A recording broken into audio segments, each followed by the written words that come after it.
পাকিস্তান বর্তমানে ভয়াবহ ডলার সংকটের মুখে পড়েছে, যার পেছনে রয়েছে দেশব্যাপী চলমান তীব্র বন্যার প্রভাব। এই সংকট শুধু অর্থনীতিকে বিপর্যস্ত করছে না, বরং বৈদেশিক লেনদেন এবং রুপির মানের উপর প্রভাবও ফেলছে মারাত্মকভাবে।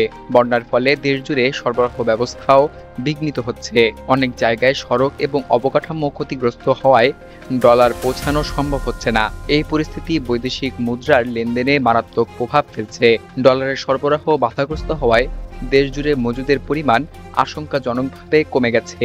এ নিয়ে গভীর উদ্বেগ প্রকাশ করেছেন সরকারি এবং বেসরকারি আর্থিক প্রতিষ্ঠানগুলো। বিশেষজ্ঞরা বলছেন, এভাবে চলতে থাকলে রুপির মান আরও নিচে নেমে যেতে পারে। পাকিস্তানের বৃহত্তম বৈদেশিক মুদ্রা বিক্রেতা প্রতিষ্ঠান লিংক ইন্টারন্যাশনাল এক্সচেঞ্জ কোম্পানির নির্বাহী সালিম আমজাদ জানিয়েছেন, বর্তমানে অধিকাংশ ডলার বিক্রয় কেন্দ্রে কোনো ডলারই নেই। তিনি আরও জানান, বন্যায় তলিয়ে যাওয়ার কারণে বহু ব্যাংক এবং শাখা ডলার লেনদেন সাময়িকভাবে বন্ধ রেখেছে।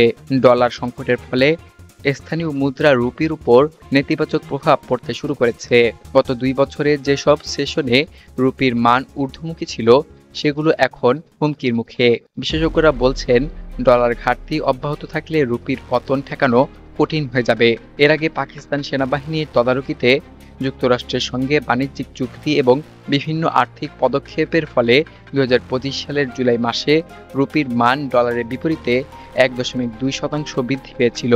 কিন্তু বর্তমান পরিস্থিতি সেই অগ্রগতিকে প্রশ্নবিদ্ধ করেছে। পাকিস্তান কেন্দ্রীয় ব্যাংক জানিয়েছে, ডলার সংকটের কারণে অনেক ব্যবসায়ী এবং আমদানিকারক ডলার জমিয়ে রাখছে। এর ফলে বাজারে ডলার প্রবাহ আরও কমে যাচ্ছে এবং রুপির মান পড়ে যাচ্ছে।